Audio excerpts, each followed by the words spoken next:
Hola, mi nombre es Mercedes Jiménez Vicente y vamos a hablar sobre la audiencia constitucional en materia de amparo. Podemos definir la audiencia constitucional como uno de los actos jurídicos de naturaleza procesal, donde la autoridad competente da fe de las actuaciones en lo referente al juicio y se ofrecen, admiten y se desahogan todas las pruebas eh, presentadas por cada parte, conforme a la regla general prevista en el artículo 147 de la ley de la materia en el auto o acuerdo en que se ordene admitir la demanda de amparo. Debe señalarse el día y la hora para que tenga lugar la audiencia constitucional, a más tardar dentro del término de 30 días, con excepción de los casos en que el agraviado o el quejoso impugne la aplicación de leyes declaradas constitucionales por las jurisprudencias de la Suprema Corte de Justicia de la Nación, o en los que reclame la violación de las garantías contenidas en los artículos 16 en materia penal, 19 y 20 fracción 1, 8 y 10, párrafo primero y segundo de la Constitución Federal. La celebración de la audiencia constitucional debe fijarse dentro de los 10 días después de que sea admitido de la demanda de amparo. En cuanto al desarrollo de la audiencia constitucional, se señala que una vez abierta se procederá a recibir en orden las pruebas previamente exhibidas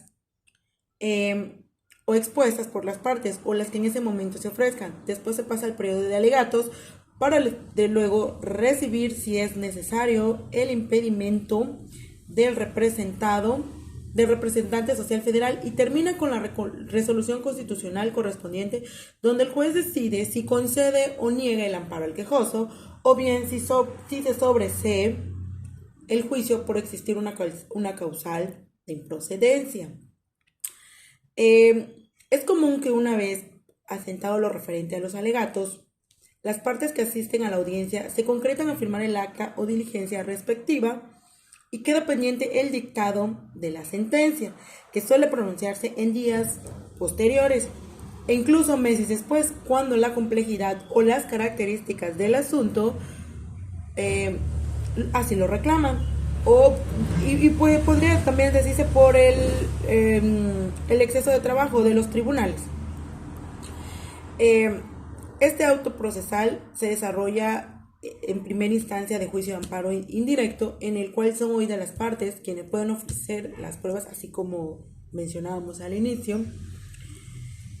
Esta audiencia se dice constitucional en virtud de que en ella, pues como mencionamos, se exponen y valoran los elementos necesarios para que el juzgador de amparo pueda pronunciarse sobre el acto reclamado, sobre lo que el quejoso está reclamando. En cuanto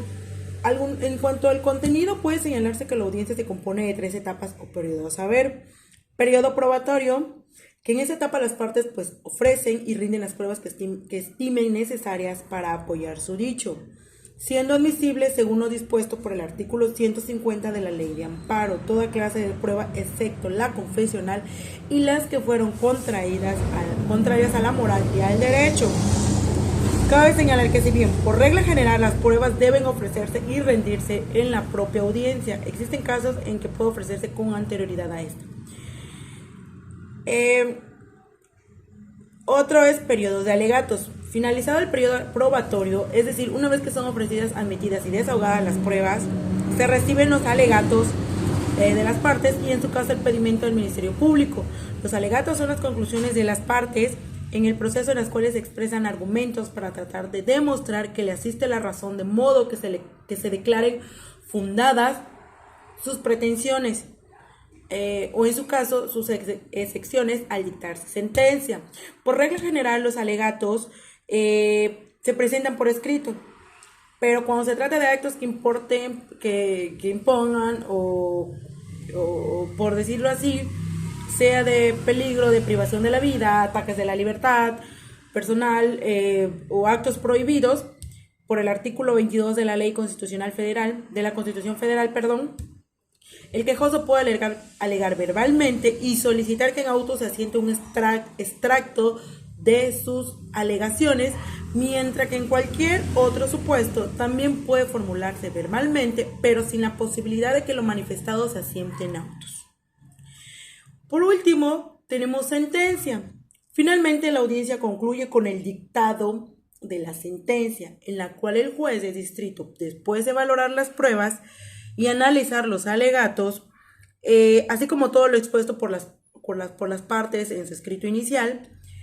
determina si el acto reclamado es o no es inconstitucional y en consecuencia si la ley protege y ampara al quejoso o no. De este modo, la audiencia constitucional en todos los casos debe conformarse por las 3 etapas referidas tal como se establece en el siguiente criterio jurisprudencial. Del artículo 156 de la Ley de Amparos, se colige que la audiencia constitucional en los juicios de amparo indirecto consta de 3 etapas,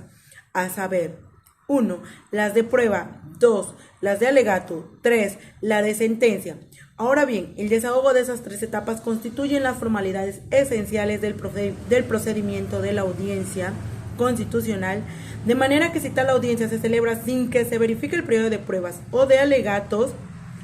que exige el numeral en comento, y no obstante dicha omisión o que pronuncia el fallo respectivo se actualiza una violación procesal que